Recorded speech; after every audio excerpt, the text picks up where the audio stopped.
Hello, welcome to another episode of Two Labs Garage. There are many challenges involved in owning vintage and antique vehicles, even ones that look like this. And a lot of it comes down to finding parts. Now sometimes these particular parts are reproduced. Body parts is kind of hit and miss. There's also fewer and fewer vehicles like these popping up in junkyards where you can get some decent used parts. When your part that you need is not reproduced, or too expensive, or just doesn't fit the part, your choices can be limited. So can you use a newer, readily available part from a modern junkyard on a vintage vehicle? In this episode, I'm going to say yes you can, because this bumper that you see on the truck right here is off a 1994 F-150. This is a 1971 F-100. I'm going to show you how I made it work. Hey y'all, my name's Aaron, and I'm a car addict. And these are my assistants, Caroline and Nellie. Together, we are Two Labs Garage. We're a car YouTube channel. We love old cars. We love old trucks. We go to events, shows, drives. We do repairs, maintenance, budget bills, let you in on some of my tips and tricks I've learned over the years, and when we get the chance, we revive them. So come join us here at Two Labs Garage, where we're going to have fun putting old relics like this back on the road on a budget, and most importantly all, we're just going to have fun with old cars.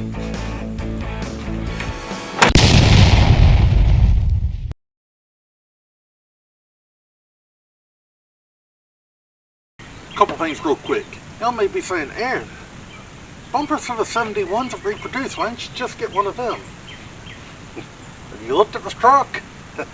I think if I put a brand new shiny bumper on here, it would look out of place. And also, those things, well, they're not the most expensive bumpers on the market, but they ain't the cheapest either.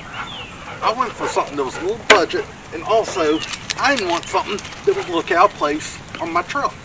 Because this is how this truck's going to look. I might flick off some of this paint, put some shine juice on it, but this is how this truck is going to look.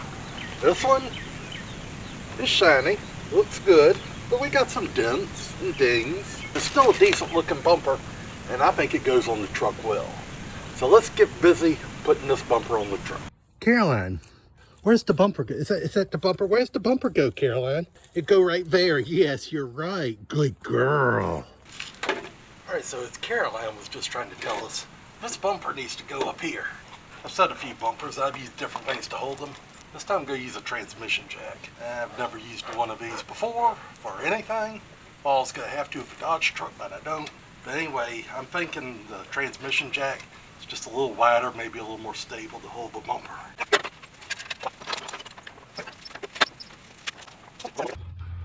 Alright, so up under the truck, we got a little bit of a problem here.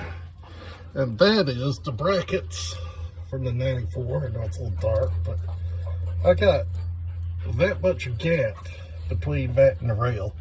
Same thing on the other side. So the stock brackets are going to cause a problem. But no fear, I got a solution. I've taken a couple measurements. The distance between the outside of this frame rail, right here, and the one on that side matches. Alright, so the piece of metal that I had laying around, I thought would make a good spacer, and it was too big. So I went to Smithfield Sheet Metal, and they had this in the scrap pile, and they let me have it for a song and a dance as long as they didn't have to cut it. And being I already got this saw, I figured I'll cut it. So anyway, I've gone under, measured. I need two pieces of this 1.5 by 3 metal tubing to make my bumper spacers. I've measured out 8 inches, now I just need to cut them to length. Bring it here. Don't knock my camera over.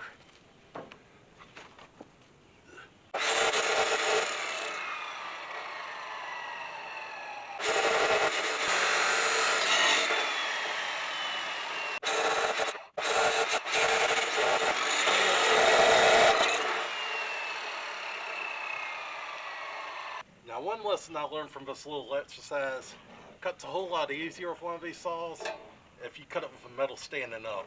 I don't think I ever get through it cutting this way. This, no problem. Good God, that's hot.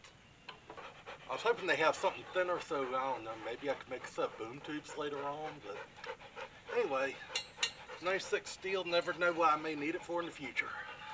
I love them, but sometimes they make it difficult to work. Here you go. Alright, so I got my two 8-inch pieces I'm going to use for my spacers. First thing I want to do is clean this rust off. Alright, so now I got the rust kind of cleaned off. Go ahead and put some paint on it. Going to use this Rust-Oleum Rust Reformer. It's not bad stuff. Is it the best rust reformer on the market? No. Is it the best one for the price? Maybe. Check out Project Farm. He did a pretty good review of rust inhibitors.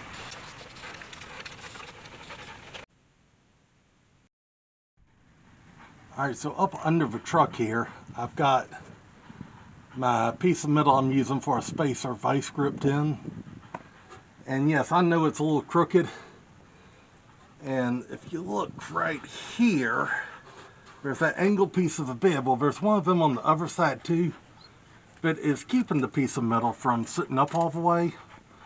Also, the way that the new bumper bracket is, it kind of goes up some. And being this is something nobody will ever see, really, unless they come under here, I say I'm fine with it being crooked. It bothers me a little bit. But anyway, I need to know where the holes in the frame are. So what I'm going to do is I got a can of primer here. I'm just going to go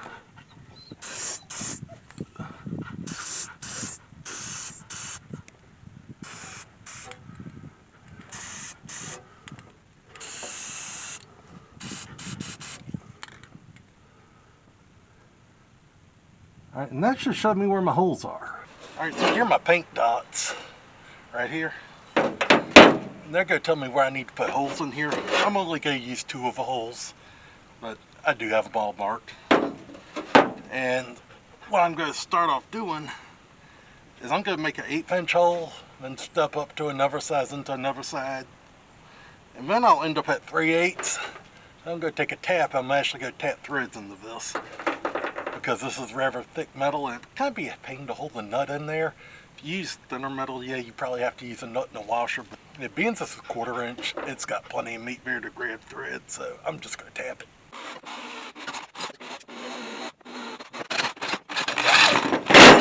Ooh, watch out.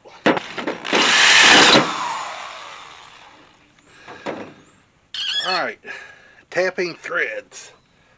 I'm not a very patient person, so this is definitely not my jam. But I've got one done, as you can see. Just working on doing the second one. And yes, I sprayed some lube on it. I think while I'm out tomorrow, I might see if I can't find me a 13/32 bit. Because when I have to do this under the truck, I'm not going to be real happy. Alright. Finally got through this one. Alright, so here's my metal block with the threads in it. And I got some 7/16 bolts and lock washers. Good. Put on a little bit of blue, never turn loose juice. Try to keep it on there. Now crawl under and put them on. Alright, so up under the truck I have my spacer bolted in. Not looking bad. And the other side. One thing I did learn in this process, if you're gonna do something like I did, you know how I sprayed the gray primer on both sides? I would recommend using a different color on one of the sides, because I kind of got confused when I put them under here at first and accidentally put them on the wrong side. So anyway, another little helpful tip. Okay, I couldn't think of any other way to show what I've done here. With a ratchet strap going from the wagon wheel looped up under the bumper to the top, a transmission jack in the middle, and we got the same thing going over here. try to explain to y'all what all this is about. These straps, when I first had the bumper jacked up here with just a transmission jack, it was kind of wanting to rack like yay. The front of it down too low, back too high. So I took another jack, put on the corner of the bumper. Didn't seem to do a whole lot to help it. So the next thing I did was put the strap on, which is pushing down here and pulling back, and that fixed the bumper positioning perfectly. So now I know where to go underneath and mark my holes for drilling. So hopefully once I put this bumper on for real, it'll be where I want it.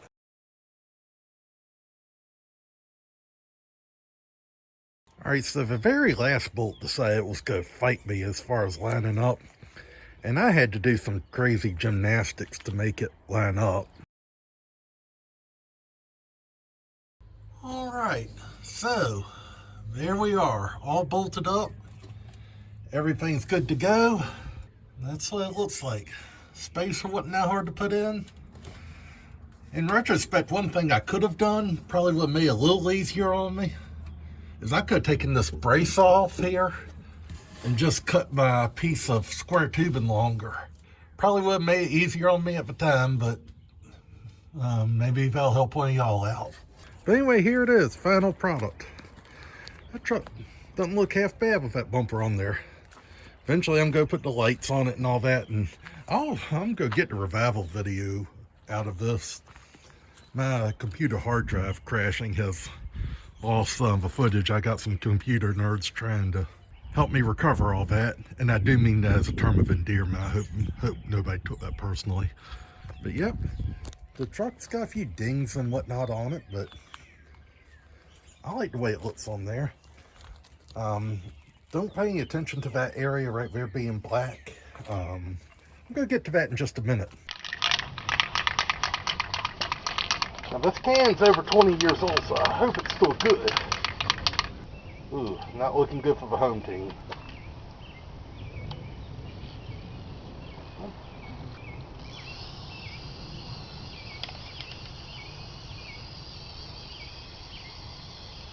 Come on.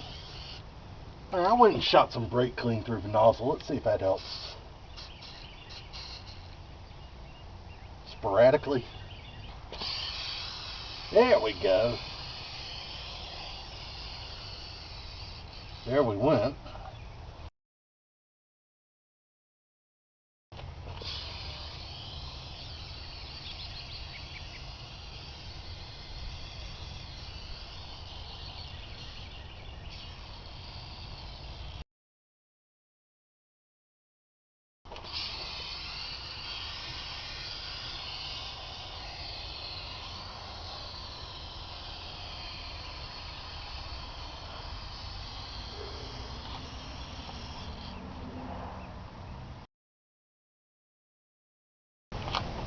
Well, that'll do it for this episode 2 Lad's Garage.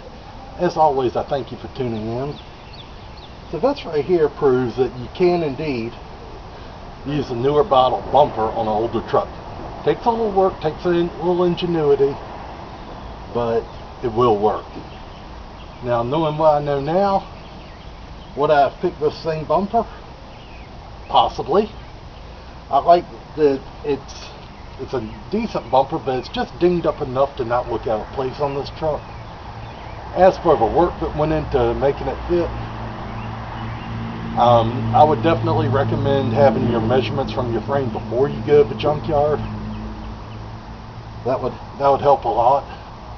But this isn't the first time I've done this. Alright, so I said I'd done this before. Yes, but I don't know, 14, 15 years ago on this truck. I did. This is a Dodge truck. And you may not recognize this bumper. That's an OBS Chevy bumper. And it fits great. There has been no trimming, and the frame heights are all correct. This was pretty much a bolt-on. If I remember right, I think I might have had to drill one hole in the frame on each side. But could still drop the spare. the holes right there, just between the bumper and the tailgate. This, I mean, you put your trailer wires through it or whatever. Chevrolet bumper on a Dodge truck. Why did I do that? Well, because when I was calling around junkyards trying to find a good Dodge bumper because they're all rusted out or twisted up, they told me $350. I went to the pick and pull in Virginia Beach, and all of their bumpers were $25. They didn't have any that fit a Dodge, but the Chevy, OBS Chevys were plentiful. Had lots of bumpers to choose from, and $25 is what I paid for that bumper. Granted, today it would be a bit more, but... So again, I know this project probably not for everybody, but hey, if you want to put a newer bumper on an older truck, whether it's for availability or price or whatever, hey, it can be done. So here's the finished project. I do think that the truck bed coating did improve the way that it looks. Is it perfect? No, but hey, look at what it's with. But nonetheless, I am happy with how this turned out. I like the fact that it's got a few dings and dents in it. That way it doesn't look out of place on the truck, but it still looks nice. I may have to find a license plate, like, no big deal. But as always, I thank y'all for tuning in. If you like this kind of stuff, if you enjoy this kind of stuff, please go ahead, hit the like button on the video, subscribe to the channel. I do all kind of budget build hacks, show you some of the other things I do. And we got a lot of stuff coming on this truck, my other trucks, my other vehicles. So as always, take care of yourself, take care of each other, take care of your projects. God bless, and I'll see you again soon.